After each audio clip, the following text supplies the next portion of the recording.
Welcome to brilliant school. నేను మీ physics sir. Verification of ray diagrams.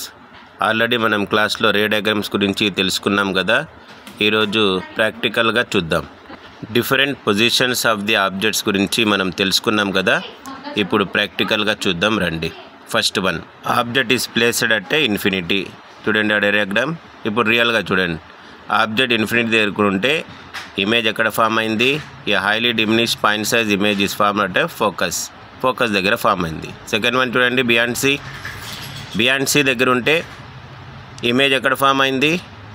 Image is formed in between F and C and it is real inverted and diminish. Next one at C దగ్గర object ఉంటే image ఎక్కడ form అవుతుంది? C దగ్గరే form అవుతుంది. ఎలా ఉంటుంది? Real inverted and same size. Next one at in between F and సికి మధ్యలో ఉంటే ఇమేజ్ ఎక్కడ ఫామ్ అవుతుంది? Beyond C and it is real inverted and enlarged. Next one చూడండి, అట్ ఫోకస్ దగ్గర ఆబ్జెక్ట్ ఉంటే ఇమేజ్ ఎక్కడ ఫామ్ అవుతుంది? ఇన్ఫినిటీ దగ్గర ఫామ్ అవుతుంది. చూడండి, గోడ దగ్గర క్లియర్ ఇమేజ్ లేదు, సో ఇది ఇన్ఫినిటీ దగ్గర ఫామ్ అవుతుంది ఫోకస్ దగ్గర ఉంటే. Last image between F and P దగ్గర ఉంటే ఇమేజ్ ఎక్కడ ఫామ్ అవుతుంది? Behind the mirror. అద్దంలో మీరు చూస్తున్నారు, అది erect, virtual and enlarge. Convex mirror గురించి కూడా రే డయాగ్రామ్స్ నేర్చుకున్నాం కదా.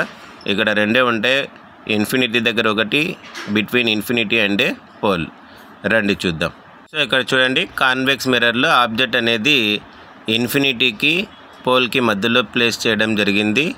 ఇమేజ్ మీరు చూస్తున్నారు, candle image behind the mirror కనిపిస్తుంది. స్ట్రైట్గా ఉంది అంటే ఎరెక్ట్, లోపల ఉంది కాబట్టి విర్చువల్, చిన్నది ఉంది కాబట్టి డిమినిష్డ్. ఆల్వేస్ కాన్వెక్స్ మిర్రర్ ఏం ఫామ్ చేస్తుంది? Virtual, erect and diminish image form చేస్తుంది. Hope you understand today's activity.